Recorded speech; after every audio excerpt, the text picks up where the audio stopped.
Hello दोस्तों, स्वागत है आपका अपने YouTube channel let's learn English together में। अभी तक हम लोग पार्ट्स ऑफ स्पीच को कंटिन्यू कर रहे थे। सॉरी, मैं बीच में 1-2 दिन बिजी था, इसके चलते वीडियो अपलोड नहीं कर पाया। बट आज हम लोग पढ़ेंगे जो पार्ट्स ऑफ स्पीच का मुख्य हिस्सा है, सबसे मेन पार्ट है। इसके बिना हम सेंटेंस की कल्पना कर ही नहीं सकते। तो आज जो हम सीखेंगे वो है वर्ब। तो चलिए जानते हैं कि वर्ब क्या होता है। ऐसे हम लोग तो बचपन से ही सीखते हैं definition, the word which shows action और स्टेट ऑफ बीइंग। जिन शब्दों से कार्य के करने या होने का पता चलता है उन्हें हम क्रिया कहते हैं। बट बेसिकली दोस्तों ये तो बस एक परिभाषा है, मूल तो इसका सीखने में है। इसको हम किस तरह से बेसिक्स इसको सीखें, इसको समझें, ताकि इसको हम आगे यूज़ कर पाएँ इंग्लिश सीखने में। जैसे हमें इंग्लिश सीखना है, पढ़ना तो सिर्फ है नहीं, और मैं भी सीख रहा हूँ आप लोगों के साथ। तो कार्य कर रहा हूँ, जैसे मैं अभी पढ़ा रहा हूँ तो मेरा पढ़ाना एक कार्य है। मैं अभी यहाँ पे हूँ, मेरा होना ये भी कार्य है। तो कुछ चीज़, कोई भी चीज़ करना या होना, ऐसे ये बोर्ड यहाँ पे है, दिस बोर्ड इज़ हियर, तो यहाँ पे इज़ है इसका होना, और मेरा पढ़ाना, आई एम टीचिंग हियर, ये मेरा पढ़ाना, ये भी वर्ब है। तो बेसिकली टाइप्स ऑफ वर्ब में हम लोग जानेंगे कि कितने होते हैं।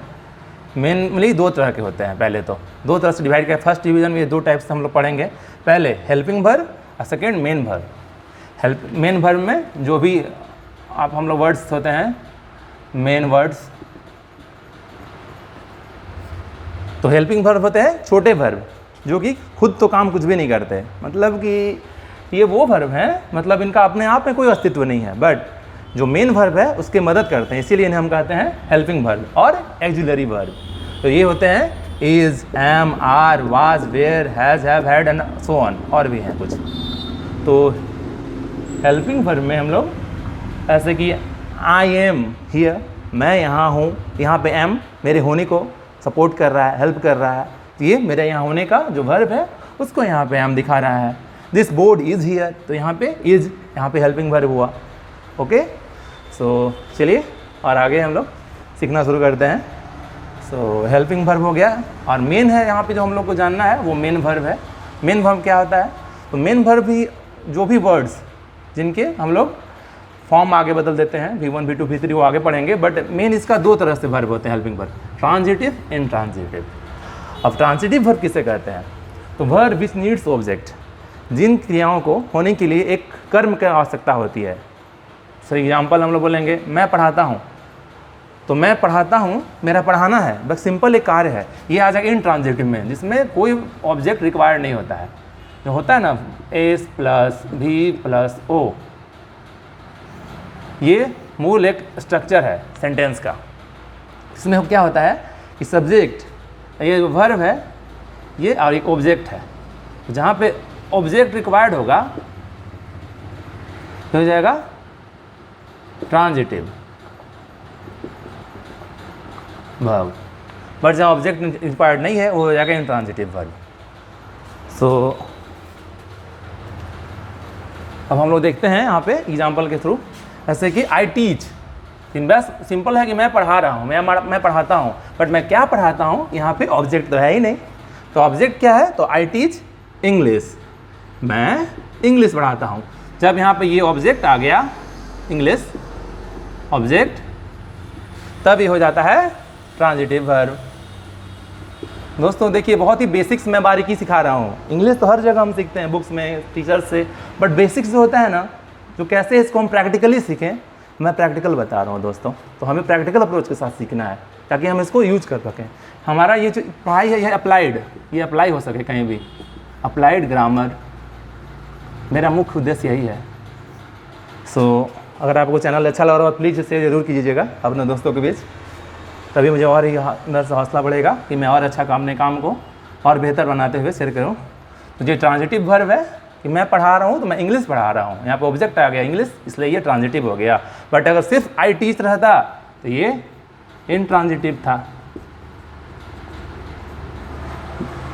आगे ऐसे कि है यहाँ पे ही वेंट, और एग्जाम्पल लेते हैं, ही वेंट। अब ही वेंट, वो गया, चला गया, कहाँ गया भाई पता ही नहीं है, बट हम बोले ही वेंट टू मार्केट, तो यहाँ मार्केट आ गया ऑब्जेक्ट। तो मार्केट के ऑब्जेक्ट के आते ही ये हो गया ट्रांजिटिव वर्ब, बट सिर्फ ही वेंट था तो यहाँ पे वो इंट्रांजिटिव वर्ब था। ओके, जैसे कि है राहुल फ्लाइज, तो राहुल उड़ाता है, क्या उड़ाता है भाई पता ही नहीं है, यहाँ पे कर्म कुछ पता ही नहीं चल रहा है। मान लूँ मैं राहुल फ्लाइज काइट, काइट मतलब राहुल पतंग उड़ाता है, तो यहाँ पे ऑब्जेक्ट काइट हो गया। ठीक है, यहाँ पे हम ऑब्जेक्ट भी पढ़ते जा रहे हैं साथ में, वैसे मैं सब्जेक्ट ऑब्जेक्ट बाद में पढ़ाऊँगा ज़रूर। तो यहाँ पे ऑब्जेक्ट हमने कर लिया। सो इसके बाद हम लोग आगे बढ़ते हैं। उम्मीद है आप लोगों को अच्छा लगा होगा, समझ में आ रहा होगा। ट्रांजिटिव वर्ब वो वर्ब हैं जिन्हें कर्म की आवश्यकता, ऑब्जेक्ट की आवश्यकता होती है। मीन्स मैं कोई भी काम कर रहा हूँ तो क्या कर रहा हूँ वो बताना होगा। तो वो है आई टीच इंग्लिश, इंग्लिश में पढ़ा रहा हूँ, टीच मेरा पढ़ाना हुआ वर्ब, बट ऑब्जेक्ट के साथ आके ये ट्रांजिटिव वर्ब बन गया। बट सिर्फ होता मैं आई टीच तो सिर्फ था इंट्रांजिटिव वर्ब। ये राहुल फ्लाइज या काइट तो ये ट्रांजिटिव वर्ब, सिर्फ फ्लाइज रहता तो फिर इंट्रांजिटिव था। He went to market, he went सिर्फ रहता वो गया, कहाँ गया, घर गया, स्कूल गया, कहाँ गया कुछ पता ही नहीं है। बट इफ यू से ही वेंट टू मार्केट, यहाँ पे हो गया वो बाजार गया। सो दोस्तों यहाँ पे हमने यहाँ पे ऑब्जेक्ट को यहाँ पे पुट कर दिया। अब इससे ज़्यादा सिंपल पढ़ाना पॉसिबल नहीं है, बट फिर भी आप लोगों को अगर कुछ डाउट रहे या कुछ आप लोग को और लगे कुछ कमी, प्लीज़ आप कमेंट में ज़रूर बतलाएं। तो जो हम टाइप्स ऑफ वर्ब पढ़ रहे थे दोस्तों, उसमें हमने पढ़ा ट्रांजिटिव और इनट्रांजिटिव। हिंदी में से कहते हैं सकर्मक क्रिया और एक अकर्मक क्रिया। जिसमें कर्म हो वो सकर्मक हो गया, मीन्स ट्रांजिटिव वर्ब। जिसमें कर्म नहीं है वो अकर्मक। ऐसे आई टीच, जिसमें कर्म का पता ही नहीं है, कर्म मीन्स ऑब्जेक्ट, तो करता है कर्म का पता नहीं है, बट यहाँ पे कर्म का पता है, आई टीच इंग्लिश ऑब्जेक्ट, ये हो गया ट्रांजिटिव, यहाँ इंट्रांजिटिव। ही ईट्स, क्या खाता है पता ही नहीं है, बट ही ईट्स मैंगो या कुछ भी, कोई क्या खाता है अगर मैंने बता दिया ऑब्जेक्ट को, तो यहाँ पे हो गया ये ट्रांजिटिव वर्ब। तो फ्रेंड्स अभी ये ट्रांजिटिव और इंट्रांजिटिव वर्ब के बाद हम लोग यहाँ पे देखेंगे इधर, तो मेन वर्ब था ये, तो इसके बाद हम सीखेंगे इधर हेल्पिंग वर्ब के बारे में। हेल्पिंग वर्ब मैंने पहले ही बताया था, ये वो वर्ब होते हैं जो हेल्प करते हैं। ऐसे आई एम टीचिंग, यहाँ पर टीचिंग भी वर्ब है, बट इसमें मेन वर्ब है ये, बट मैं पढ़ा रहा हूँ, but I am teaching, am जो है ये इस वर्ब को हेल्प कर रहा है, इसलिए इसको हेल्पिंग या ऑक्सिलरी वर्ब भी कहते हैं। प्लीज़ बस ज़्यादा नोट नहीं करना, मेन हल्का फुल्का शॉर्ट नोट्स कर सकते हैं, बट ज़्यादा नोट्स बनवाना मेरा है नहीं, और जो मेन चीज़ है वो बताना ही पड़ेगा। ऐसा ही हैव हैज, अब इज हमारे का वाज अगर पास्ट फॉर्म होता है, फॉर्म्स ऑफ वर्ब हम लोग आगे पढ़ेंगे। ठीक है फ्रेंड्स, और इसमें हम लोग आगे अब सीखेंगे टाइप्स ऑफ वर्ब में और वर्ब होते हैं दो तरह के।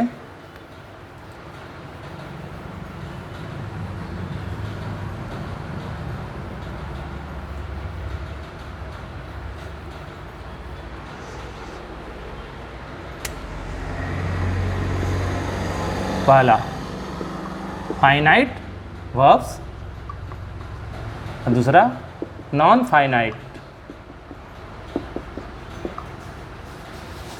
फाइनाइट वर्ब्स, verbs where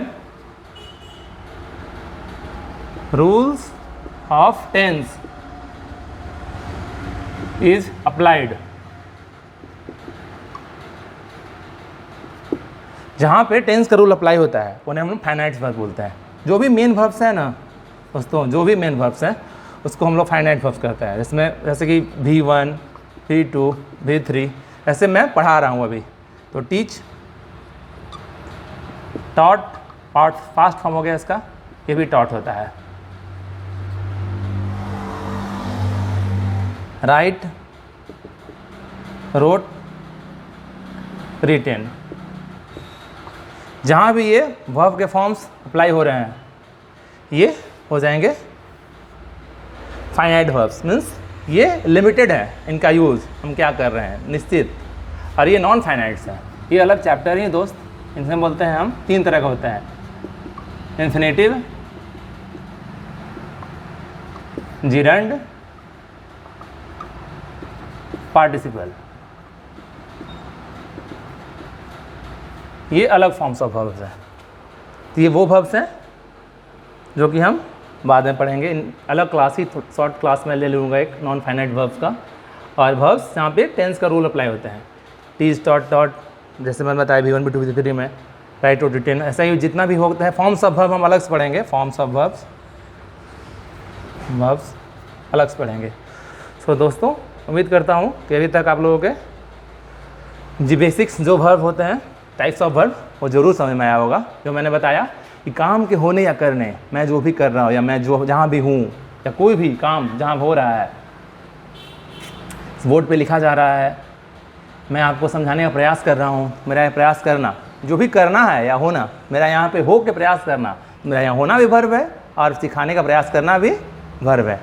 सो हमने पहले ही पढ़ चुका था कि वर्ब हम लोग हेल्पिंग वर्ब और एक तरफ हमने पढ़ा था मेन वर्ब, और हमने फाइनाइट्स और नॉन फाइनाइट्स भी पढ़ लिया। मेन वर्ब में हम लोग जो मेन मुख्य रूप से हम लोगों को जानना है दोस्तों, को जानना है